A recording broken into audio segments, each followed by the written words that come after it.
iPad. Mhm.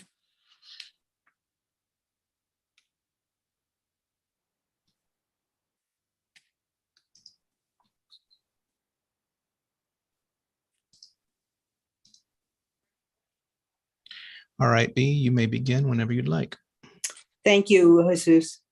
Welcome to the May 4th, 2022 meeting of CB6 Bylaws Committee. My name is B. Disman, and I am chair of the committee. This meeting is called to order at 6:33 p.m. tonight.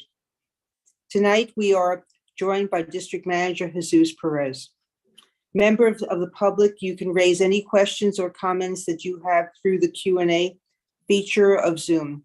If there's time following the committee's discussion, we will field questions from the public. I've asked Mark Thompson if he would take the minutes tonight, and he has so agreed. Thank you, Mark. We will now take attendance by roll call. Jesus, can you conduct the roll call? Sure. Actually, forget that. All right. Sorry, I've got like two setups going on here. I will call your name. Please say present when I do call your name. By the way, can everyone hear me okay? Yes. All right. B. Disman. Present. Thank you. Adam Hartke. Present. Thank you. Seema Shah. Seema Shah. Present. Thank you. Sandro Sharad. Present. Thank you. Maura Wong cannot be with us tonight. Mark Thompson. Present. Thank you. With 5 out of 6 members present, you do have quorum. Thank you, Jesus. And before I adopt the agenda, I would just like to offer some words of sympathy for Gene Centura, who passed away a week ago. Certainly he was a longtime member of the community board. We worked with him on transportation and many issues. And I know there'll be more about his passing. But it is very hard in a very short period of time to have lost 2 very dear friends and colleagues on the board. So I took that privilege just to remember them for all of us.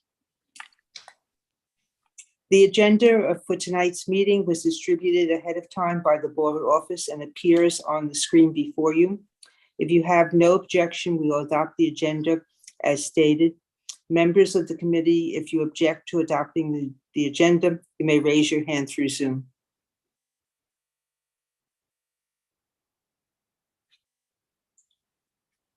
Seeing no objections, the agenda is adopted. The minutes for the April 6th committee meeting was distributed ahead of time. If there is no objection, we will adopt these minutes as drafted. Members of the committee, if you object to adopting these minutes, you may raise your hand through Zoom. Jesus, let me know if you see any hands.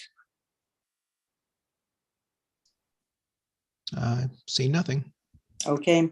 Seeing no objections, the minutes from the April 6th committee meeting are adopted and soon will be available on the CB6 website. In order to conduct an effective meeting, let's observe a few ground rules. No one may speak unless granted the floor. Committee members, if you have a question about committee business or wish to make a motion, please raise your hand through Zoom. The chat function should not be used for committee business or questions about agenda topics. All such remarks should be made on the record by raising your hand through Zoom. Chat should be only used to alert us to any technical difficulties you have or to state in writing information like an email address that already stated aloud on the record during the meeting. When a committee member is given the floor to speak, I will identify yourself and you could unmute so that you can speak. We are required by New York State law to have a transcript of the meeting, so please keep your questions and comments succinct and germane to the discussion. The order of the adopted agenda should be as follows, and I think you all saw the agenda in front of you. And so the first item of business for tonight's meeting is discussion of bylaws section 5 executive committee and section 8 board committee. I've actually taken over those items due to the member that was assigned that no longer on the committee or on the community board. So if I could also have the help of the rest of the committee meeting members as we go through that, I'm going to go to item 5, which is executive committee. Okay. And so I think we have that up in front of you right now. Okay. And I wanted to raise a couple of questions on the executive committee and also deal with the comments that other committee members have made, board members have made with the comments. So if you look at 5A, okay, and you go to the sentence that is really the first sentence, well, it's the second sentence. It said the executive committee shall coordinate and facilitate the work of the board and its committees and advise the chair and the board on issues. Okay. I wanted to raise the question, we talk about issues. Who really is the group that does strategic planning for the board or decides what is priorities? We certainly don't talk about a longer view or strategic planning. Anyone have any thoughts about that? Is the word issues cover that? Any thoughts?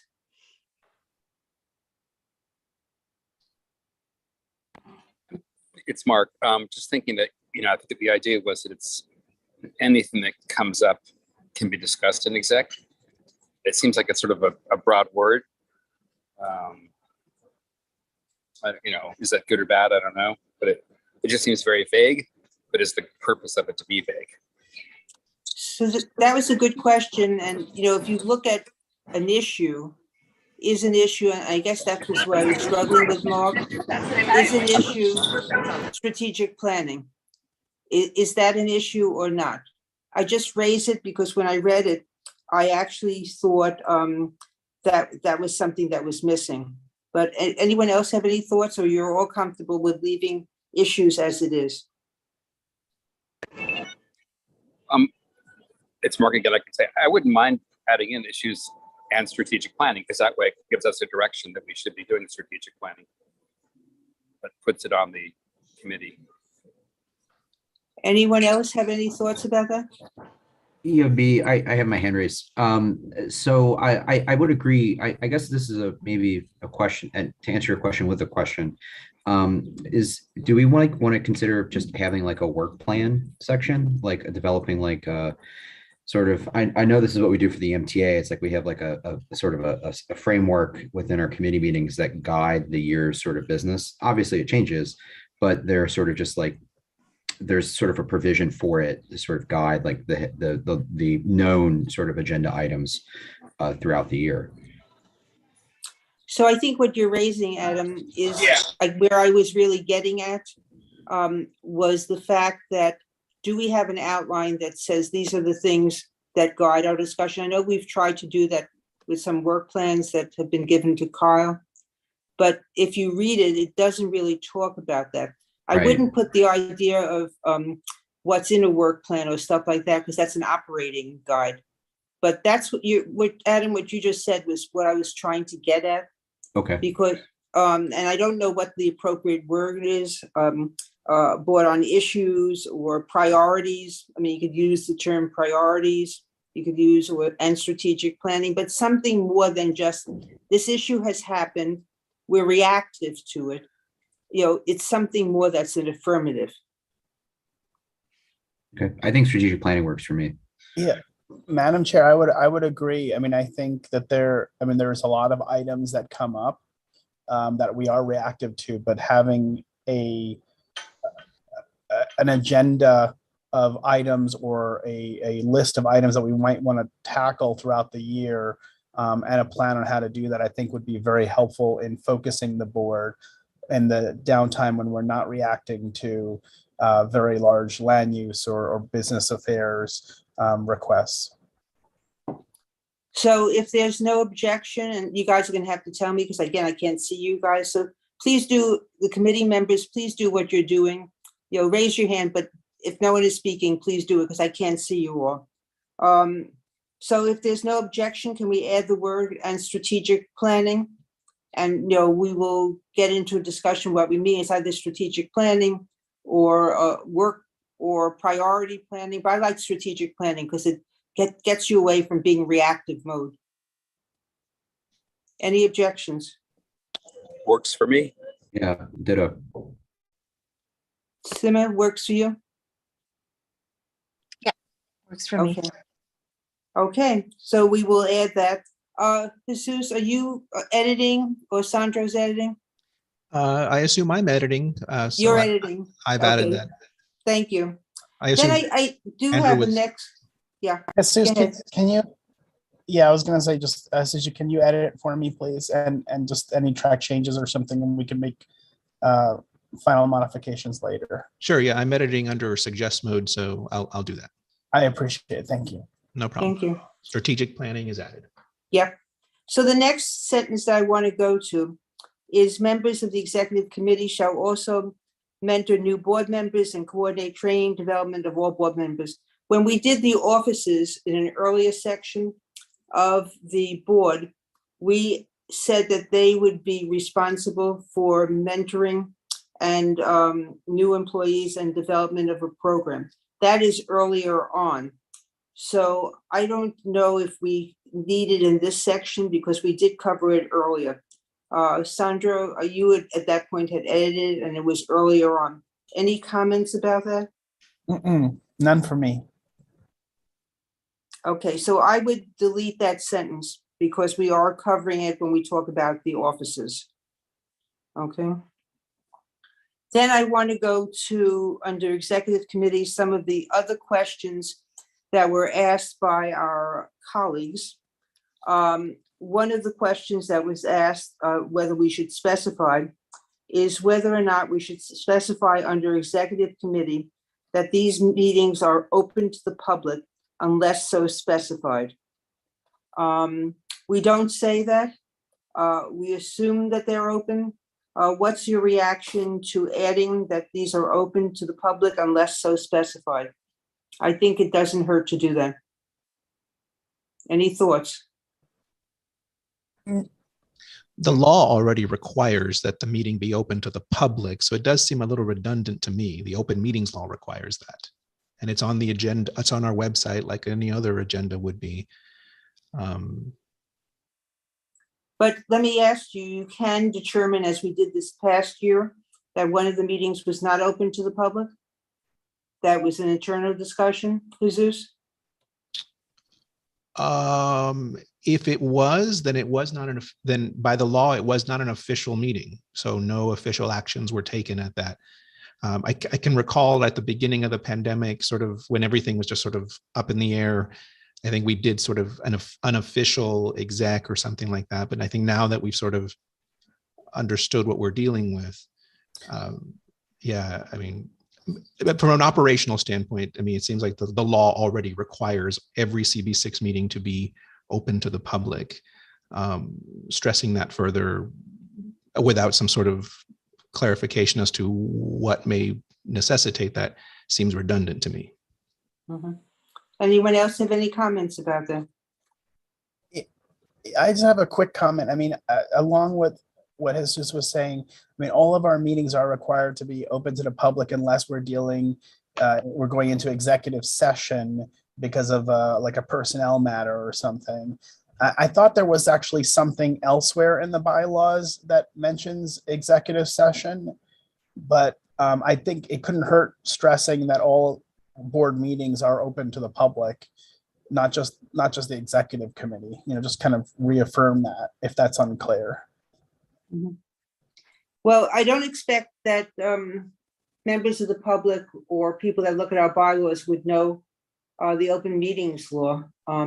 So can we park that? So when we go through the document, if we feel we want to do that as a general statement, we will put it in park and come back to that. Does that work for everyone?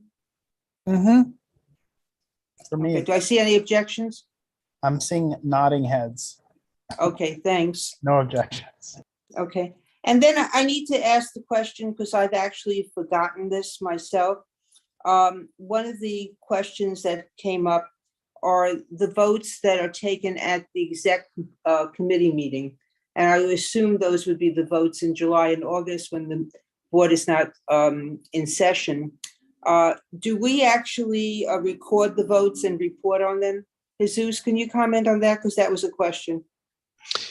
Yeah, that practice hasn't been so prevalent as of late, but any vote that is taken at a meeting is supposed to be logged by member and preserved, if not in the minutes, at the very least preserved by the office so that it could be accessed if someone wanted to access at that later.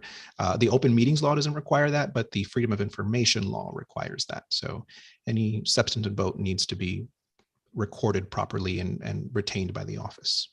So I assume that applies to regular committee meetings as well as executive committee meetings. And Yes. certainly we do it at the board meeting. That's So- actually one distinction that we learned coming out of this pandemic. If you recall, before the pandemic started, committee meetings would just sort of take hand votes and sort of record the numbers of votes.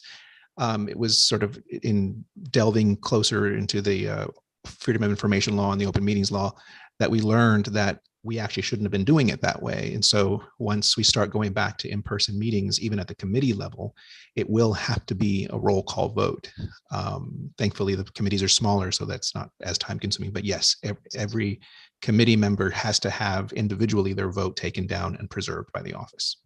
So again, I think this goes with the open meetings thing, the question of votes.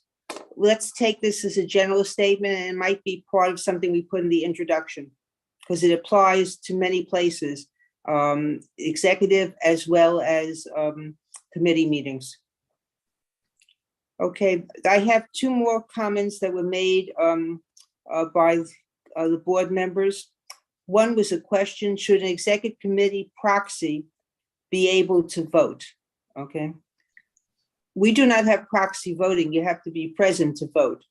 So this would be the implementing of proxy voting. Any thoughts?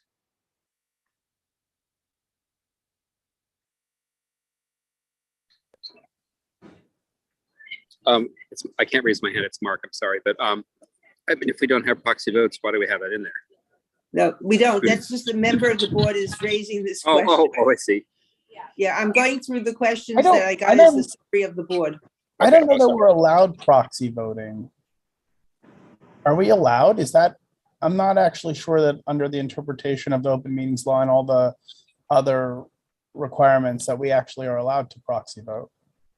I hesitate to say rule one way or the other without having gone through the open meetings law yet again, even though I've read it like a million times at this point. It's so dense, it's sometimes hard to retain. Yeah. But given how strict they are with their interpretations, I would, if I had to wager, I'd say, no, you can't do that. You have to be present to vote. Okay, so I would say that too. And Jesus, in between now and the next meeting, could you just verify that So you would like me to look into whether proxy voting is allowed? is Yeah. allowed? I believe it is not, but Jesus, could we ask the council at the borough president's office? We certainly can. She seems to be a little bit busy right now, but I'll see if I can dig up something myself. If it looks like a futile search, then I'll appeal to her or to the Committee on Open Government at the state level. I don't know that it's only open government that has to do it. That's what I was thinking. Anyway, it doesn't matter. Thank you. okay. So we'll deal with that question. My gut is that we don't have the authority to so do. Another comment that was made is, should there be a standing personnel committee? Now, we have had from time to time personnel committees. We've had them through my experience on the board when we've had specific issues that we've had to deal with. When we've also had the hiring of district managers. So that generally was a committee that was appointed by the chair of the board with people that generally have had personnel experience to go through things.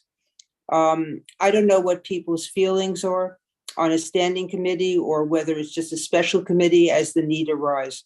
Can I see what people's thoughts are about that? I think as we do it currently, it's where you have a special committee as the need arises. Because if it's a standing committee, then that's considered to be like land use or another committee, and it doesn't really ever have to meet unless there's some reason. So it wouldn't make sense to have it be a standing committee. Yeah. Anyone else? I mean, that's the thought I have, having served on the personnel committee over the years.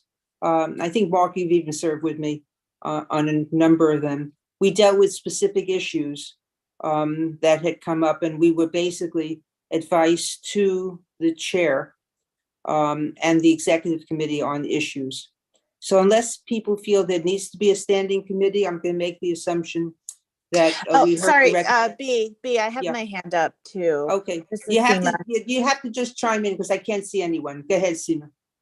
Sure. I also agree that I don't think a standing committee is necessary. However, we didn't fully decide what we wanted to do with potentially truant board members in terms of, signaling to them that they're in trouble or that they might get kicked off if they don't attend the required number of meetings. And the only thing that I could think of, at least for discussion, was that, if we want to take a more, I'm not going to say aggressive, but at least a more active role in monitoring attendance, then we might want a personnel committee. But if we don't, then I don't think it's necessary either. So Seema, when we did the personnel committee, it was for employees of the board. It never involved members of the board themselves. And I think what I'm hearing from you, and we'll have to come back to the issue, about attendance and what we're doing with people who serve on the board. I wouldn't call that a personnel committee. I would call that a committee of the board that evaluates attendance or whatever we say. But personnel means actually employees. So, for example, we were involved with the hiring of Jesus. We were involved with some other legal issues that came up based on employment, some labor management issues. That was the definition of personnel, and that's generally the definition of personnel. So what you're suggesting is when we come to that next section, which we have to talk about, you're talking about maybe a group that evaluates people's reasons for not being there and, before we take action. Am I assuming that's correct? Yeah, I mean, first of all, I know what personnel means, but thank you for the clarification. And then second of all, board membership was one of the sections that we already discussed. Which is one of the sections that I had reviewed. So, just because we didn't do it in the past, that doesn't necessarily dictate that we don't, need to or want to do it in the future. It was more, a conversation for the committee, a conversation point for the committee, and not necessarily something I'm recommending. Yeah, so I think it is something that we need to talk about, especially when we come back to the last 3 articles that I'm also going to talk about, at our next meeting. So I think we should put that suggestion on the table and let's blend it in with our next discussion. And I thank you, Seema, for that.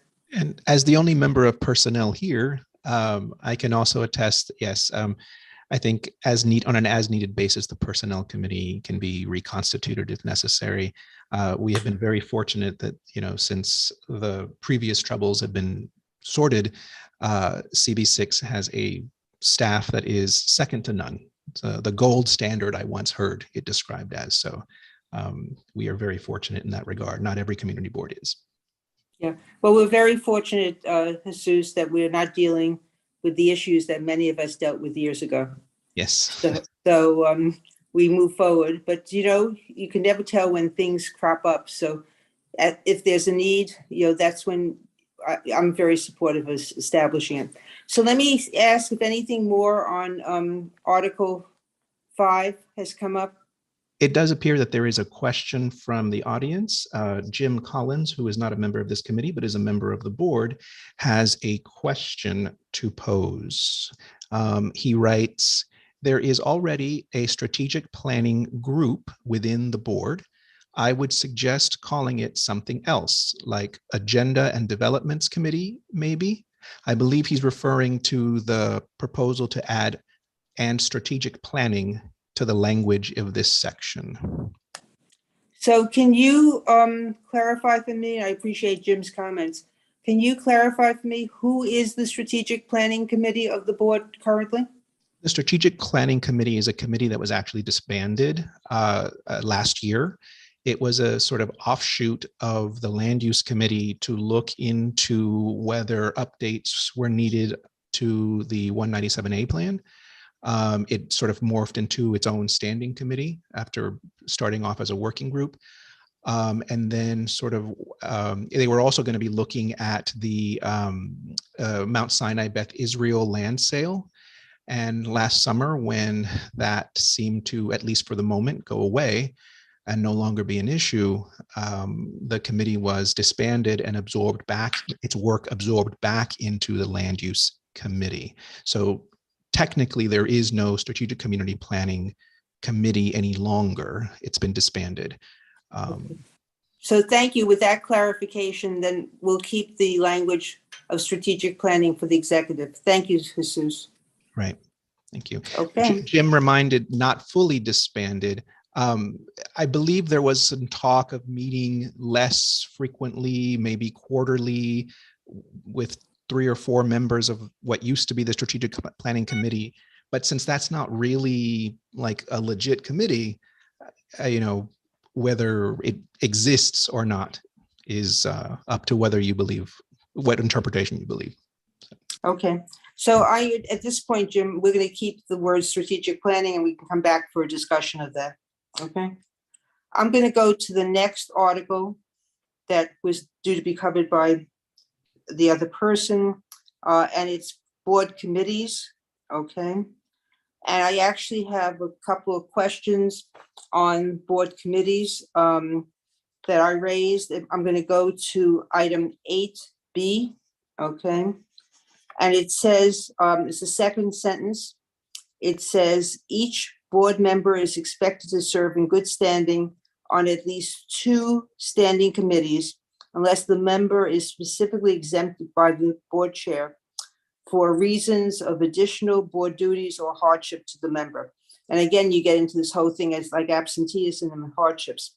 But my question is, if you're talking about 2 committees, okay, 2 standing committees, I will pose the question, does that include the executive committee? So if someone is on 1 committee plus the executive, does that give you 2? Thoughts? Or is this 2 committees outside of the executive? Because that's what I think it really is meant to be. From a record keeping perspective, the office always considered that if you're chair of, X committee and that also lands you on executive, the office always considered that 2 committees for record keeping purposes. Okay. So you are counting the executive committee as 1 committee? Yes. And if a justification was needed, we would probably say that being the chair of a committee does bring a lot of extra work that perhaps being a rank and file member does not. And so an exec on top of that too. So we would just count that as when we report attendance, for example, to the borough president's office, and people have, if they need to make 2 committees, we use exec for those who are duly on exec. Okay. So is everyone comfortable with that? If it does include exec, it should really say that, by the way. Yeah, B, I would agree with that. But I also agree with what Jesus said. As a former board chair, I was very appreciative that I didn't have to sit through another committee meeting. I would agree, B. I mean, this means that if you're a chair, you're sitting through 3 committee meetings a month. Another one would make a 4th meeting for chairs. Okay, so I think what the sentence should really say that each, you should have a sentence that says that committee chairs fulfill this obligation by also being a member of the executive committee. So we don't have a question of what the 2 meetings are. Anyone have a problem with adding that?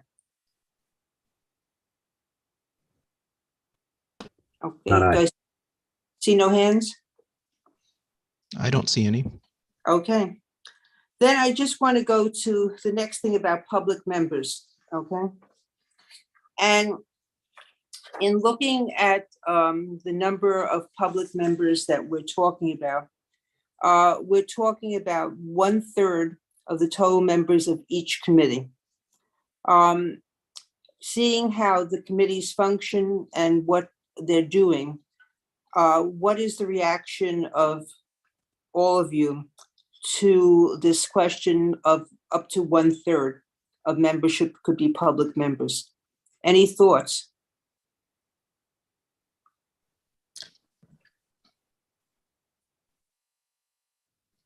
Just, I'll say from my experience, I thought it was good. You know, you didn't have to fill a committee with the full third, but it did help because it encouraged new people to join, people who really, and maybe there were some people who had been on the board but wanted to sort of step back. It helped them. I think it's an okay number. I think if it's smaller, you're only going to get 1 or 2 people on some committees, or maybe just 1.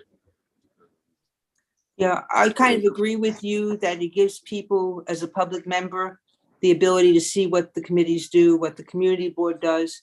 It can be another way of mentoring people to ultimately put their names in for the board. So I do believe it's good succession planning. I had no problem with the 3rd, but I just wanted to make sure that no one else had a problem with it. And so does anyone have any thoughts or a problem with the 1/3? I'm also in favor of it as is. Same. Okay, so we're going to keep it as is. All right, the next one is G, and this goes to what Seema said. Well, first of all, F is the talking about attendance records and reporting in writing all resolutions adopted together with the voting tally. So there's the voting tally. So again, this is committee should keep attendance records. And then G gets to this question. Sorry, before you move on to G, one thing as the office that we've noticed regarding the public members, there is a stipulation there that says that public members shall serve for 1 year, but may be reappointed for 1 or more additional terms at the discretion of the board chair. There used to be years ago sort of a practice of making them reapply, submit another application. That sort of that fell away like years ago, that they don't do that. There's once you're a public member and you're on, until someone actively removes you, you are on. You know, we don't really hear from the public members very much. Sometimes they, miss a lot. Oftentimes we see that they don't participate with minutes and things like that. So I don't know if that's something that the board wants to look at or be stricter on, but that's one thing we've noticed on this end of that issue. So again, if you look at our bylaws, the bylaws says will serve as a committee for 1 year, but may be reappointed. So in talking about reappointed, as the bylaws say, Jesus, it implies that they apply again. Right, which they don't do right now. So do you know when that process stopped? It was probably after Rick left, after Rick stopped being chair. Mm-hmm. And even then it was sort of tenuous because we kind of have our hands full with the 50 members. And yeah, but after that point, we just stopped giving them applications and no one ever asked, yeah. So how many public members, if I could just finish one thing, how many public members do we have now? You have like 50 members of the community board. How many public do we have? I need to look at the website, but we have like half a dozen. They're listed on the website. So it's not a handful or so. Okay, I heard someone ask the question. Go ahead. Yeah, it's Mark. I have a question. I think that on the borough president's website, there was an application for public membership. Did I see that right, Jesus? No, I would have to look. I don't know. I haven't seen that, but the charter specifically gives public membership over to the boards themselves, to the chair. Yeah. So the BP's office has no role in public membership. Yeah, I wonder why I saw that. I thought it was on the website, but maybe not. Maybe I just was looking at it wrong. Okay, no problem.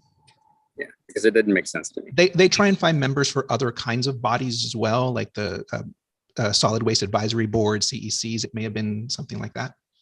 We used to have an application on our website, and of course, as Jesus mentioned, it stopped after I was chair. But I know I made an appointment letter each year for those that were appointed for that term.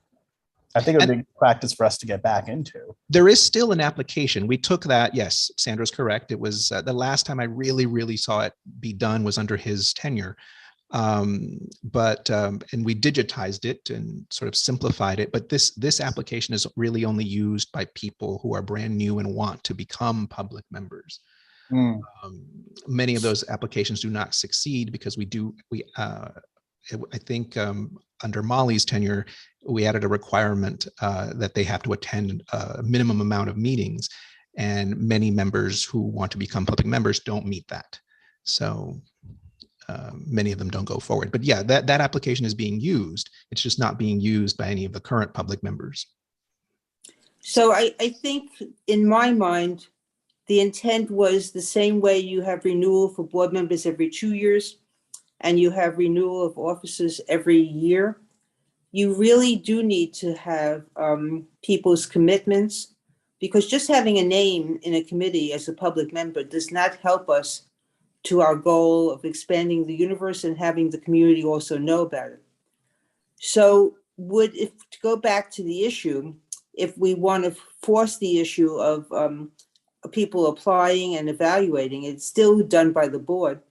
We could say we'll serve for a 1-year term and needs to apply to be reappointed. It could be if you put some language around that now. Okay. And then I do think this is a good learning experience for all of us. We need to go back to this. And we also need to talk about what the role is of a public member, because you don't benefit from it if they don't attend or participate. But then chairs also have to make the public members feel welcome. Thank you for bringing that up, Jesus. Thank you. Okay. So can I go back to the attendance records and the excuse? And this goes to what Seema said. We're going to have to deal with next session this whole question of what we do with attendance, and also what are excuses. And it's really important that we have some clarity, because we certainly are doing it in many different ways. So this is one of the big areas that is still open for us to discuss. And I just wanted to let everyone know that we'll have to deal with this at our next meeting. And then a question that was added by board members was the last thing about July and August, and asking the question of, is there any way of making what's happening in July and August the fact that it's only a recommendation and not the position of the board? If you look at it, the board hasn't met to rule on it. There's been some times that there have been board meetings in July and August when it was necessary, and then the resolution was passed by the board. But I view this as the current policy that only resolutions can be passed by the board. So I don't see alternatives to this unless anyone else does. But this was raised by another board member. The office has some experience with this in practice. If this is going to stay, one recommendation I would make is to change the language from in July and August and add and June for those committees that meet after June's full board has taken place. One of the experience we had with this is, there's some language that has to be appended to a resolution that is passed in this way, saying very explicitly that this is not an official position of the board, it's for informational purposes only, and we do that. And I remember at a specific time where an agency wanted something from us, and we had to issue a resolution in this way. And the chair of that committee, seeing that language was on it, told the agency, oh, but we really, really, really want this, which to some, sticklers on the board would seem to be, inserting things into a resolution that are not there. So, if in fact a vote like this doesn't mean anything, should it even be a practice? Should it even be there? Well, I think you answered your own question in one way. Agencies continue throughout the summer months, okay? Right. They want to know what the direction would be. This is the direction of the committee, Right. but not the board. And I think that gives a sense. I would not, it's not when we dealt with the section on who can say what, we actually said that you give your position by resolution and you're dealing with what the resolution actually says. So that really was an inappropriate statement by the committee chair. Yes. We didn't correct them because we didn't, I don't know, we just didn't feel like it would be helpful, but would it be an idea perhaps to empower exec to vote on these things and make them binding as positions of the board? At least that way the effort won't be wasted. But then you're expanding positions of the exec. Perhaps. Yeah, I object vehemently to that. I mean, sorry, I didn't mean to cut you off. I was just raising my hand. Yeah, I mean, the question is, what is the authority that you want to give the exec? Okay. And the question is, you have an exec of X number of people versus a board of 50 people. Mm-hmm. And you do make policy by the vote of the board. I would also be against giving the exec that authority. If it's significant enough of an issue, you can call a board meeting. Mm-hmm. There's nothing that prevents us from doing that. Right. Well, then I would just say add maybe June, because some part of June happens after full board, and then leave it at that, because then I will say that while we've encountered this as the office, this doesn't happen all that frequently. So it's perhaps not as big an issue as it may seem. All right, so why don't we start off at the month of June after full board, July and August. Okay. I've covered the comments that have come in from other board members. The unexcused absences we'll deal with a little later on. Any other comments that anyone on the committee want to make of this section? No, I just had one quick comment about the last note. I know that we often say full board, but there's only one board meeting. The rest are committee meetings. So I think we should just say after June's board meeting has taken place, because full board isn't a thing. Thank you. Doctor, you really are good. Consistent with how it's written elsewhere in the bylaws. Yeah, board meeting. We'll have to say, get rid of the word full and just say board. Okay, I've done that. Thank you. Yeah, and that'll have to be editing as we go through this. That's one of the reasons we're going to go back and look at the whole document and the areas we parked and get consistency. Okay, so if there's no additional comments, I see a hand up. Sandra? Sorry, it was still up. I took it down. Oh, okay, your hand I did see up, so okay. All right, so I am now going to take us to Adam. And Adam, if you would go through basically the next areas that we're dealing with, which is the board and the board meeting procedures. So let me turn it over to you. You're doing items 6 and 7. Sure, thank you, Bea. So I guess in dealing with both of these, the thing that stuck out to me the most, I guess this will be a question for Jesus, is that, all of these rules, basically in these 4 sections, 5, 6, 7, 8, are presented in the, for lack of a better word, the analog sort of realm. So I know there is the possibility, we're dealing with the Zoom world right now, but that soon will be coming to an end. Has there been any update, like in terms of any guidance from, I guess, our state partners? Because I'm thinking, at a minimum, what we potentially could do is maybe just have a sentence somewhere that says, these are in person, and according to the guidance from either the borough president or the Albany, we will follow those guidances or something like that. Maybe just like a sentence somewhere, and it can just be consistent and apply to essentially through all of these. To answer your question, that's a good point. To answer your question, there has been some guidance. Okay. Exec talked about it at their last meeting like a week ago, or I forget when it was, 2 weeks ago maybe.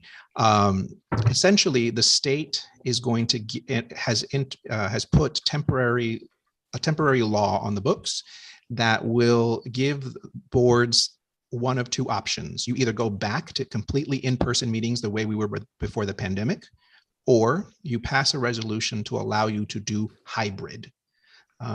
Unless there's a state of emergency, there is no, they're going to do away with all remote. Right. One of the questions, there's a draft resolution currently circulating among the executive committee regarding the new rules, essentially, and some of them are quite different.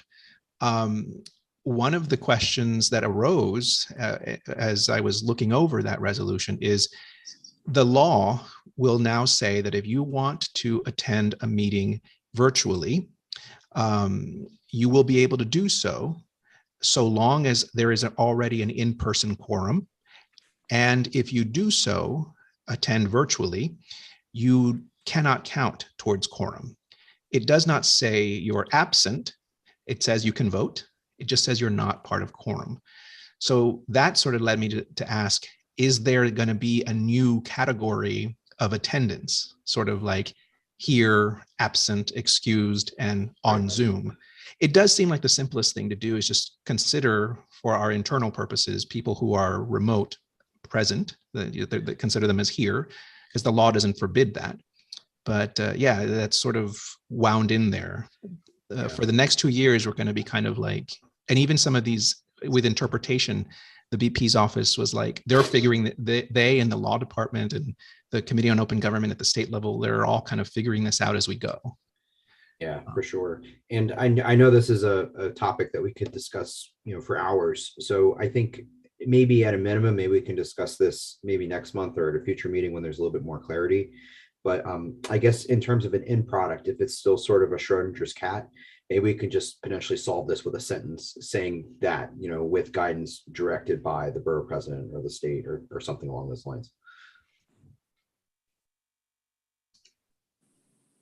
Yeah, I think that's a good, because when I'm stopping to think, Adam, about when we might present this, if we finish, looking at the draft and the final 3 sections, which deal with internal, the district manager and stuff, and start going through that, I expect that at our June meeting and by September, we would have finished our run at the bylaws and be able to then present it at the October meeting. This is sketchy in my mind. And then you have to wait a month, so it would come up in the November meeting. By then, I assume we will know, Jesus, more of what we're doing. Am I correct? Yes. Well, we kind of know now. It'll be new. People will be getting used to it. Starting June 9th, these new rules take effect. If there are further amendments done in the interim, that we cannot know. But for right now, we do have a pretty clear idea of what the next 2 years of meetings are going to look like. How we'll accomplish that is another question, but we know what they're supposed to look like. So how, with what you just spoke about, it will affect the bylaws as we're sitting with right now? So that's what I'd like to speak to. I think there, to Adam's point, there's a couple of different tacks we need to take. One, we probably do need to reference that there might be either electronic participation or a hybrid model where there's in-person and electronic participation by both members of the public as well as board members. So I think unless we disagree fundamentally that we should consider board members who are participating in a meeting, whether in person or not, as attending the meeting. I think, would we all feel comfortable with that as a preface to any further discussions? So repeat what you just said. So to Jesus's point, there's a couple of choices to make, and there's some possible things that will change beyond the 2-year limit. But right now, as it stands, someone, a member of the board who, let's say they are unwilling because of health reasons to participate in person in a large gathering, might have the ability to participate electronically, but they will not count in the same way that a person in the room would count towards quorum and other things, but they could still participate in the meeting. Would we want to consider them as being in attendance equally, is my question. Well, I'm going to ask the committee members, but having dealt with this with people with health issues and, different types of exemptions that you could get, and we have no idea what we're going into after June 9th or what the fall will be. Mm-hmm. Why wouldn't we want to give people who are attending but can't attend, and it's the question of how you verify can't attend, the same ability and equal standing?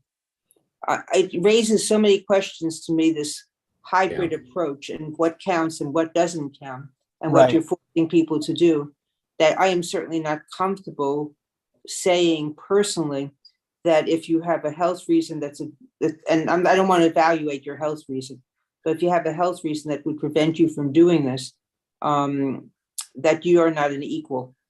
So Sandra, it does present a major problem to me.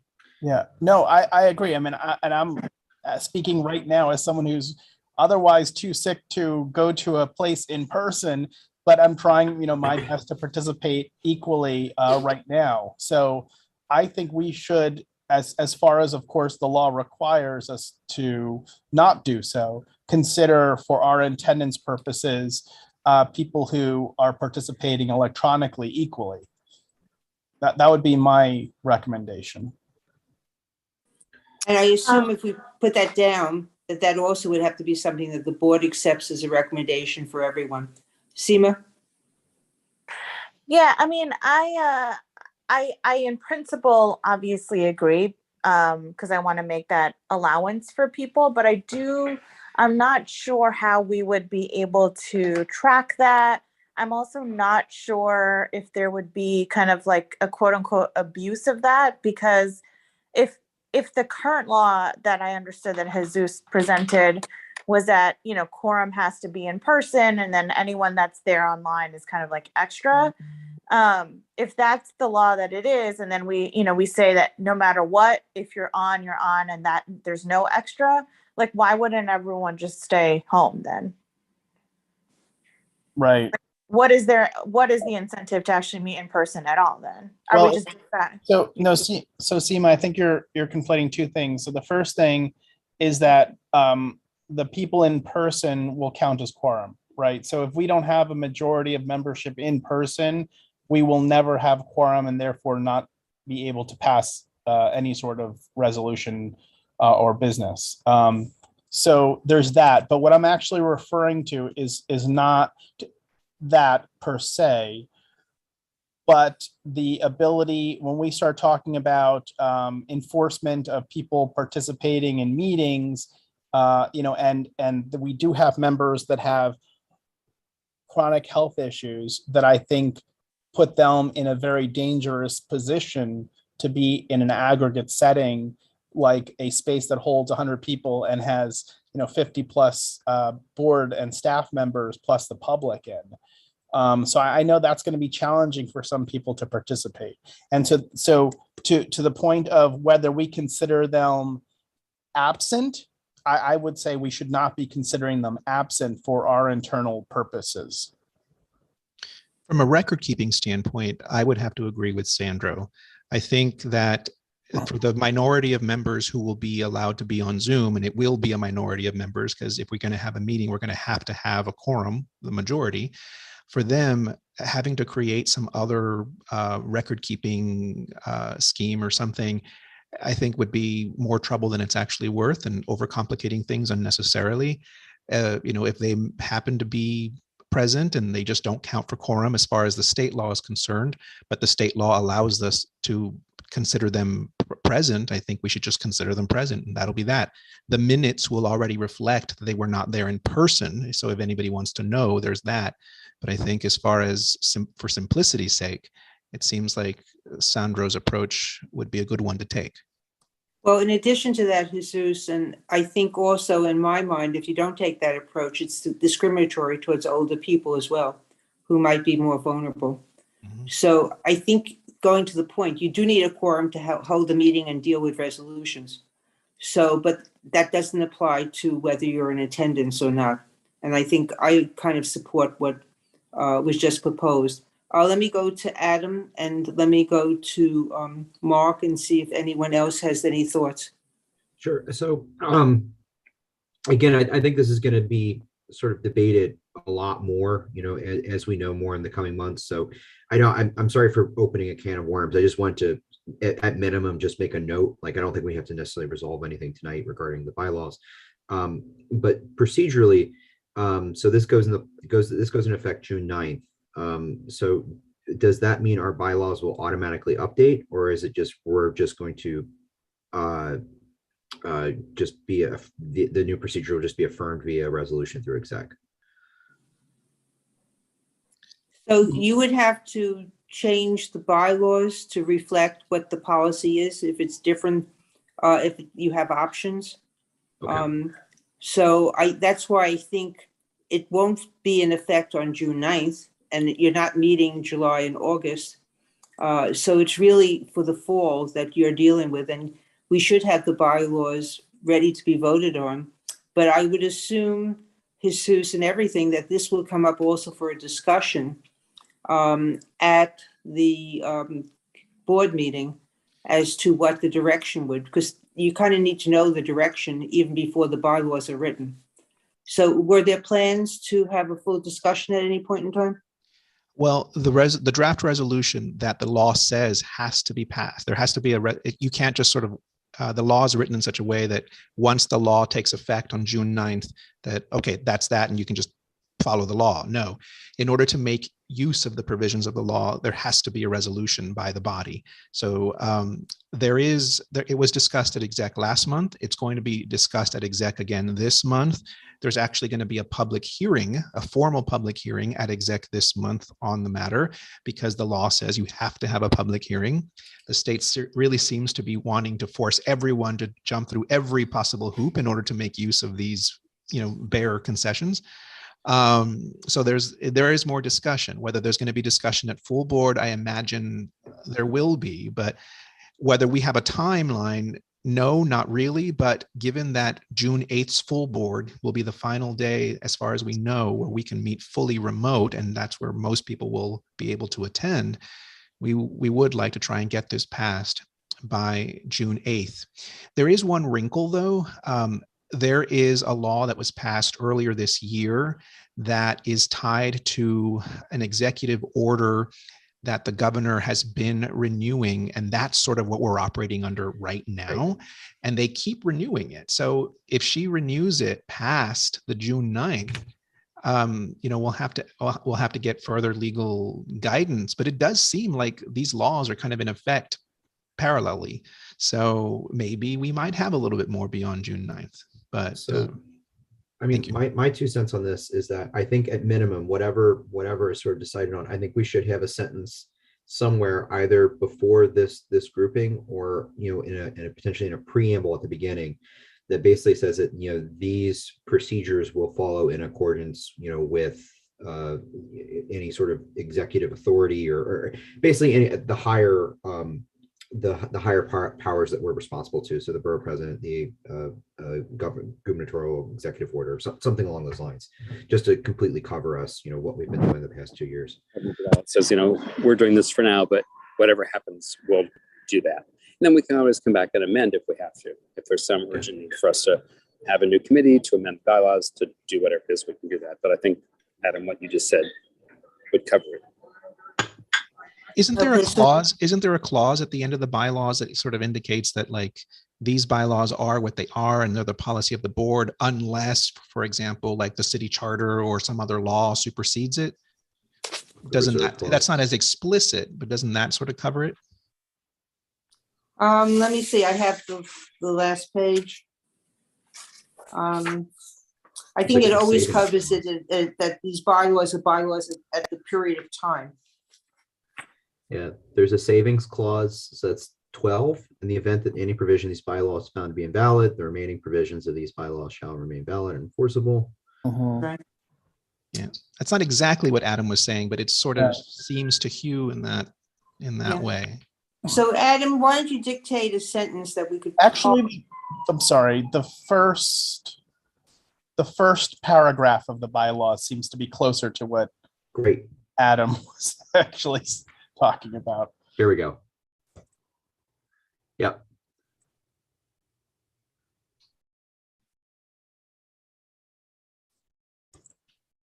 We start the whole bylaws with that. this is perfect. Okay.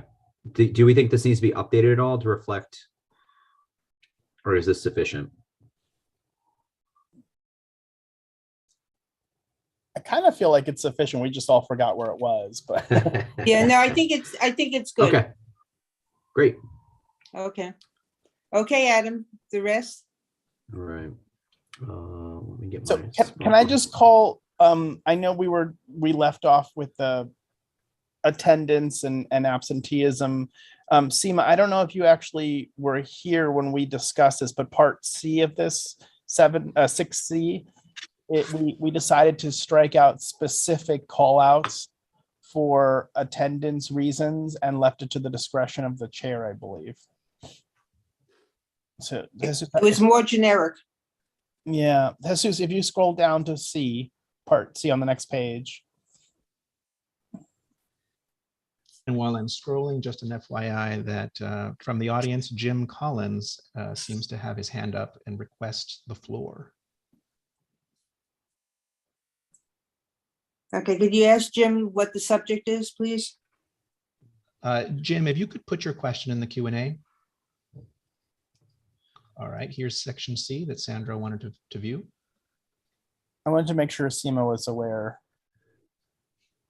Yeah, I am aware. That was my section that we covered at the last meeting. Okay, okay, great.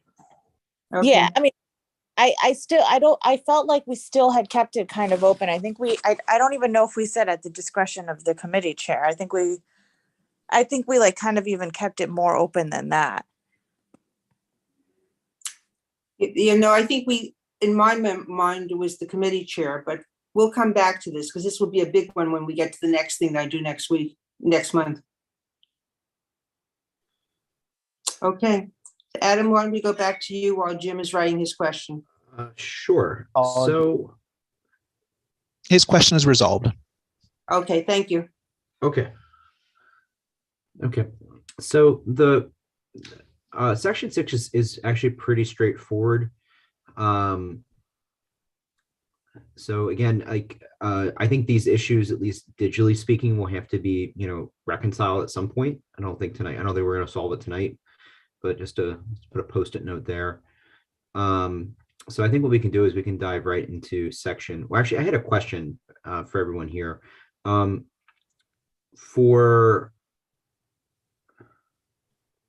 Actually, no, I apologize. So for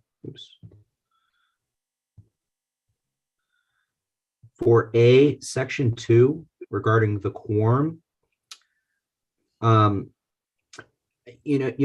this isn't. I don't think this has ever really properly been enforced.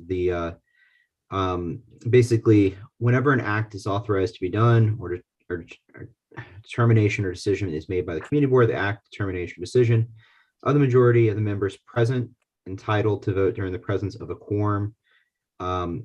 So, I mean, the way that I read this is that essentially, if you were not there when we did roll call, but you showed up late, like in theory, your vote couldn't be counted, right? Or am I reading this incorrectly? That's in another section. That's the attendance of full board section. Okay. That section stipulates that if you miss any one of the roll calls, you are absent, but you can still vote. So, yeah, Adam, I think this is the opposite of what you, I think, just said. Okay. So this is that if you go to the bathroom during the middle of a vote, Got it. it's still held, right? It's not like you're not entitled to vote because you Perfect. have to step away. Yeah. Okay. Thank you. Thank you for clarifying. Okay. So, and the general question I had was section B1B. You know, has this ever been invoked? You know, a special meeting called by written request of no less than 1/3 of the board members? So I looked at that, Adam. I don't recall that. Okay. And so I did not know why that was part of the bylaws. Jesus, is there any background? I'm probably the wrong person to ask.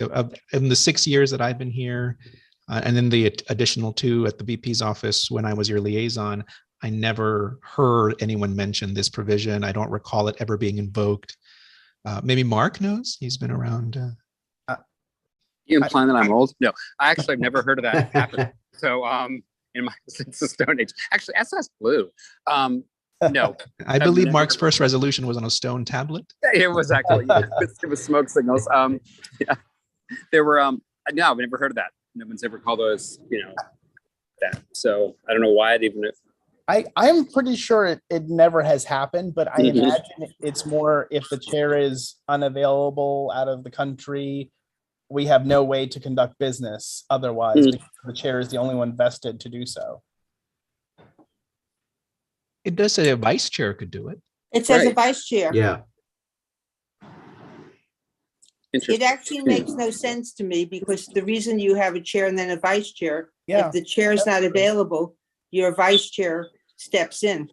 Yeah. Well, Yeah. and then also too, procedurally, how would that meeting even be conducted?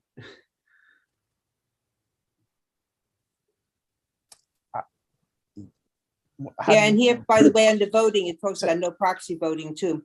So I think, I think this whole thing really can come out, by the way. Okay, I'm gonna strike it. I'm gonna so this of the chairs upon adoption by the board by majority vote. What is the? And I'd never seen written notice of a special meeting shall be sent to at least 5 days. I mean, how do we evolve this whole procedure? Well, this is clearly a remnant of when we had to do postal notification. Right. I mean, this must be from years and years ago. In reading it, I learned there's something that the office, I guess, is supposed to be doing that we're not doing, sort of like alerting you guys to the date and time of a meeting a week before or something. We never did that. Yeah, 7 days before. Yeah, Well, you do. we don't. All we do is there's a stipulation that says that we have to send you the minutes and the draft agenda a certain number of days before. That we do, but the whole But you 7 do. days before, we don't do No, that. But Jesus, you do. If you there's a calendared website. meeting, there's a calendared meeting, and there's an agenda on the calendar. You have fulfilled that, right? My reading is one, I never knew. There are 2 provisions and they say similar things. One of them I was aware of. The other one was completely tucked in here and I never knew that it was there. I like to think that by putting all the full board dates on our website calendar, that kind of serves that purpose. Yeah. I might actually recommend stripping that language out because that's something, what we do to inform you guys of full boards is a few days before we send you the agenda, we send you the minutes from the previous one. That is in the bylaws and we do that. There's another provision that says that even longer, even more, or even earlier than that, we need to tell you when the board meeting is happening and what date and time, and that we do not do because I just wasn't aware that it was there. So are you suggesting that, so for section A, the section above it, we make it more specific and refer to the website? I see Sandro's working around in there, so I don't want to like move it and mess him up, but there's a section in there that Yeah, it's right only, above this one. yeah, It's above this one, the one we're talking about. yeah, the one about 7 days. I would recommend stripping that out or saying, you know, the date will be posted to the website or something. Well, okay, hold on one second. We already addressed that somewhere else. Let me find that. Notice, I think. Let me just make sure. Feel like I did before. No, I don't remember us discussing this, Sandra. No. I mean, in terms of what constitutes notice. Let's see if there's a consistent term. So under 11B, communications, email shall serve as an appropriate method of sending notice to board members in accordance with the bylaws for any other purpose unless a member expressly requests otherwise. So email is an acceptable form of notice. And then if we go back to where is that? Just up a little bit more. Yeah, I'm sorry, I'm looking at my screen here. Oh, yeah, sorry. I've lost my place. What section are we in? Board? Okay, here we go. It's 6A. 6A. So page 7 of 13, depending on what. So if we so it says place and time designated by the chair in the notice of the meeting sent to the board no less than 7 days. So an email was supposed to go out 7 days prior to the meeting. Which we don't do right now because I didn't realize that was in there. Okay. I mean, I feel like we do get it though. Don't we get something a week prior about the, like, at least the Zoom invite? No, that's the what you're thinking of. There's an additional provision somewhere else in the bylaws that says 3 or 4 days before you need to send the draft agenda and you need to send the minutes. That's what you get. That's what you're thinking about. And that we knew was in there, and that's why we were doing it.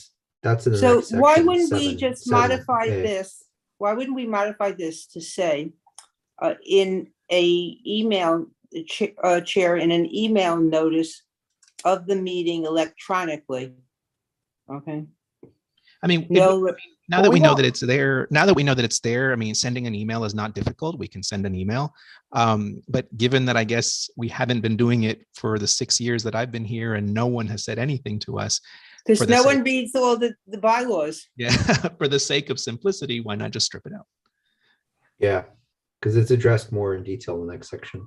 Yeah, I would take out the whole thing there. Well, My battery is about to die, so I may be going away in a minute.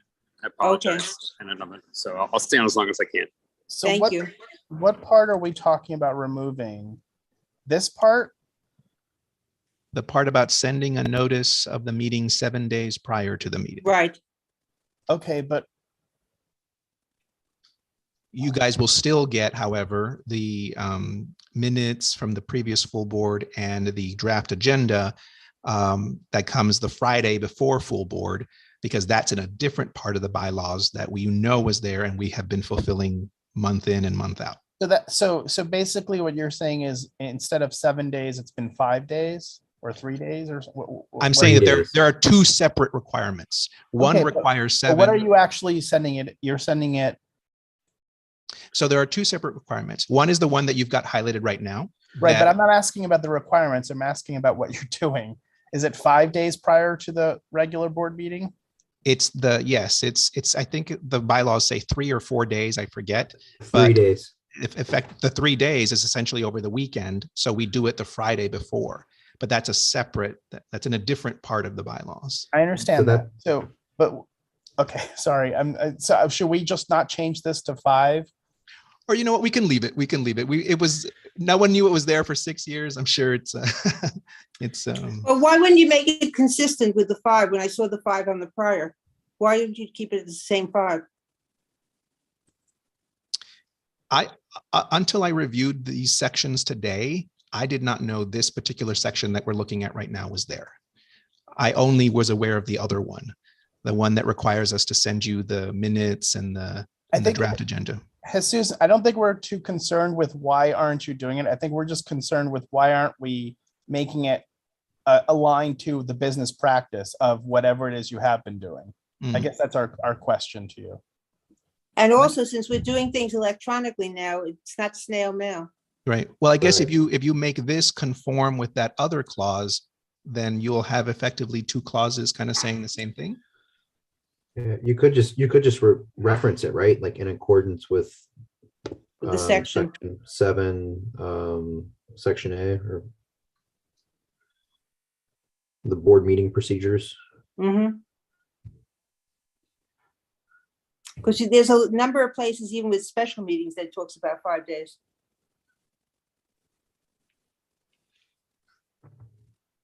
How about that? I mean, just ending it at chair. Okay, that's good. Works for me. Okay, Adam. Okay. So for sections, hang on. Okay. Sorry. So this is B. The vote. Yeah. So I didn't really have any issue with numbers 2, 3, and 4 here. If anybody else wants to bring up anything, by all means. And for that, and for item 1, I'm sorry, because I didn't make the no. Since you passed it, yeah, that no B1. Sorry, B1, not A1. So this one, a special meeting shall be. So we just want to remove the 2 sub items A and B. Yes, Okay. So the end of that sentence is, or if the chair shall fail to do so by a vice chair. right. Do we want to just, how do we want to end that sentence?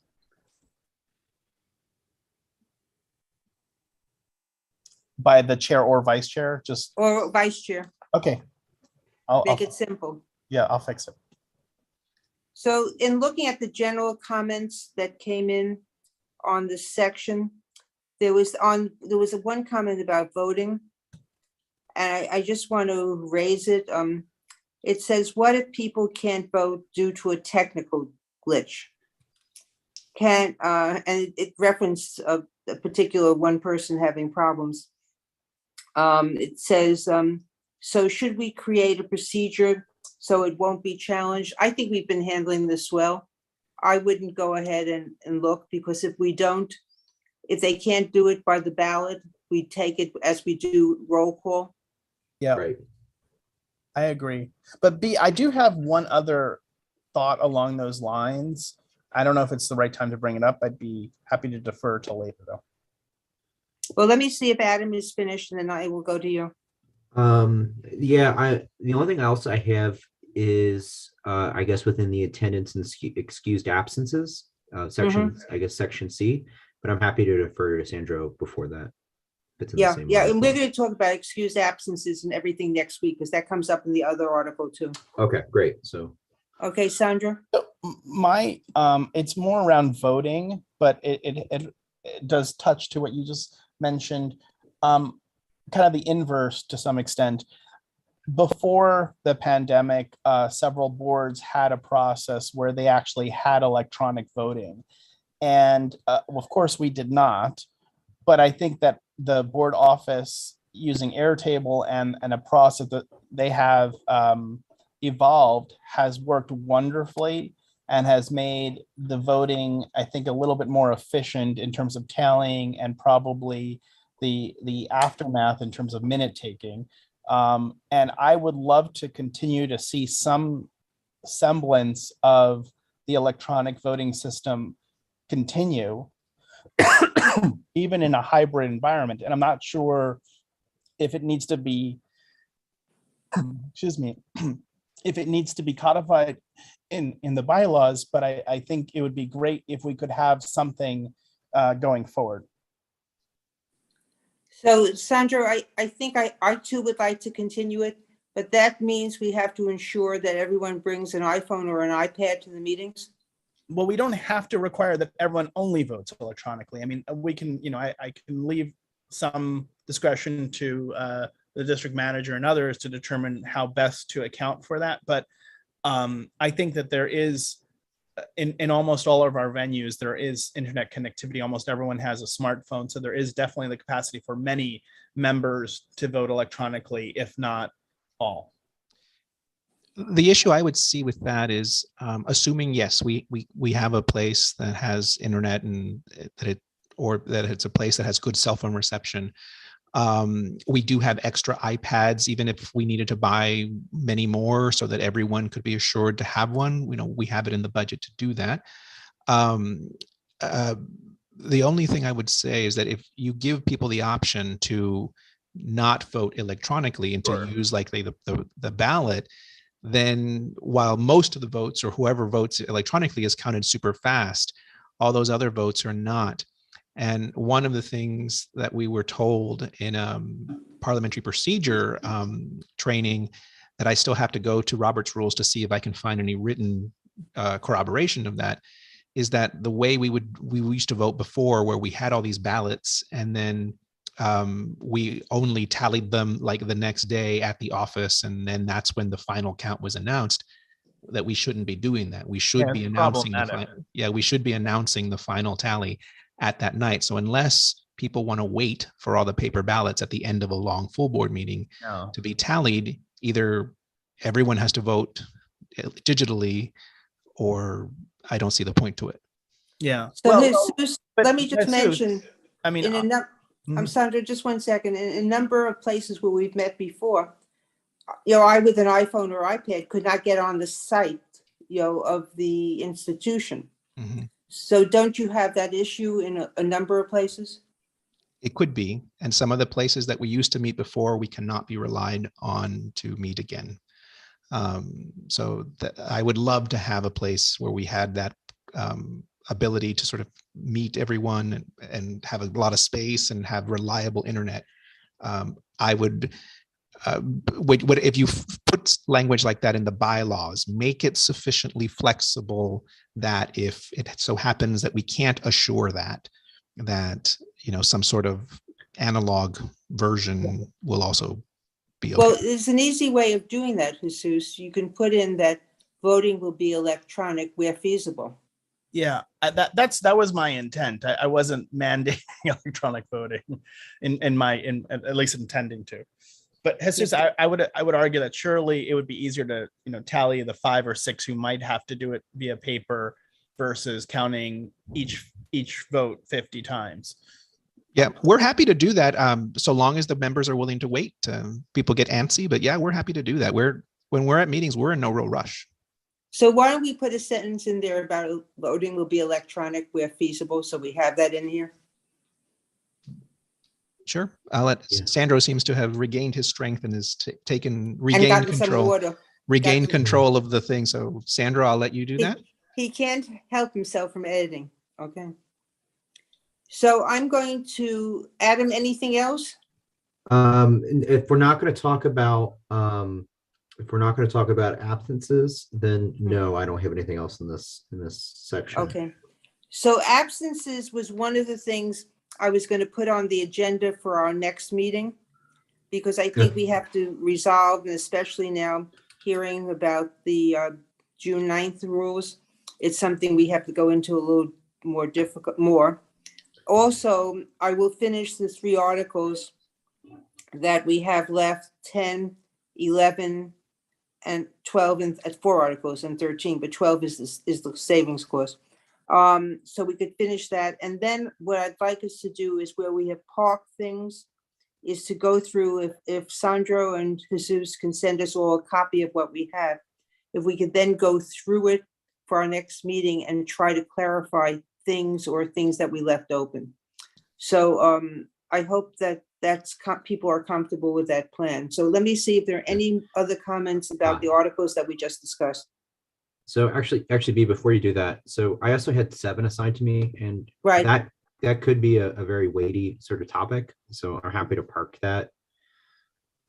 Okay, so do you want to take 7 next month? Yeah, I think so. Again, because I think it's going to be, because it's all about the board procedure, you know, or rather the meeting procedure. And so I think if we're going to be talking about the digital stuff as well, I think that might make more sense. And also, it's a pretty, unlike section 12, this one's pretty meaty. There might be more robust debate. Okay, so let's put that on the agenda then for next Okay. meeting. Okay. So then next meeting we'll do 7, right? 10, 11, 12, and 13. And then start reviewing the minutes, the notes that we have. Okay, anyone else? Do you see any other comments from the people that are on listening in, Jesus? Jim Collins remarked that in his 25 years on the board, he has never heard that 1/3 clause invoked. It definitely was invoked when I was chair. I can tell you that because I remember actually having people on one committee, and we had an excess of people who wanted to be appointed as public members. No, the 1/3 about calling the emergency meeting, that one. Oh, no, that's a relatively new thing, I think.